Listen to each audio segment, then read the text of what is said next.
So we are continuing today, Meretz Hashem, in Siman Gimel, and we find ourselves in Halacha Gimel. Siman Gimel, Halacha Gimel. So the Kitzur writes, Lo yilbash begadim yikarim. Person should not wear expensive clothing.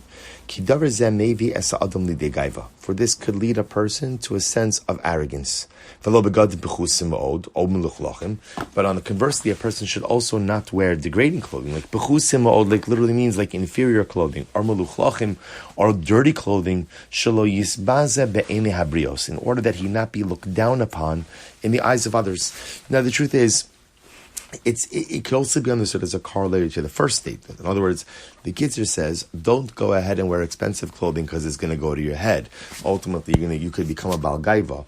Conversely, don't wear inferior clothing, because sometimes if a person dresses in an inferior with dirty clothing, again, that impacts a person's self-worth as well. In other words, as much as a person has to be careful not to wear, like the Kitzur says, very expensive clothing because of Baal Gaiva, but clothing absolutely informs and shapes a person's self-worth. Where do we know this from? The Torah goes out of its way to spend an incredible amount of time to speak about the clothing of the Kohanim. In other words, the Kohanim could not just roll into the Beis HaMikdash just, business casual. They had to go ahead and dress appropriately. They had to wear very fine clothing made out of very fine materials. Why? Because the uniform of the Kahuna, and the elegant uniform of the Kahuna and the expensive uniform of the Kahuna highlighted the fact that they were tasked with performing something incredibly, dramatically beautiful, meaningful, and important. So this yesod of clothing goes both ways. On one hand, it can't be so expensive, like outlandish, that it engenders a sense of gaiva, but it also can't be so demeaning that, God forbid, it runs the risk of eroding a person's sense of self. So maybe a person will say, well, Baruch Hashem, my sense of self is healthy enough that it's not at all tethered or rooted in the clothing that I wear. So I can wear whatever I want and still feel good about myself. Okay, but then there's another component. What's the other component? It's about the image that you project towards others.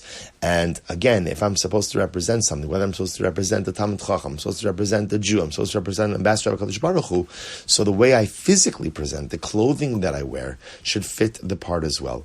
Elo yu lo begadim mimutzam unikiyim. Rather, a person, literally again, mutzam means like emtza. A person should have like middle of the road clothing. So not too expensive, not inferior or cheap, and clean.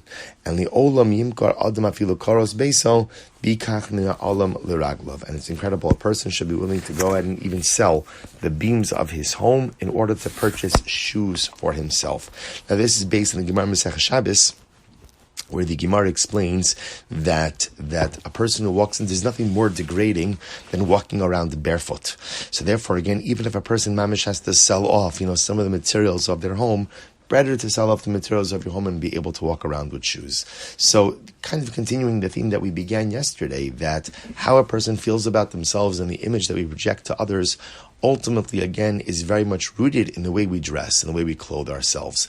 But clothing we wear not only impacts the image we project, but often could impact how we feel about ourselves as well. All right, we'll stop over here for today. Shkoyach, everyone. Have a great day.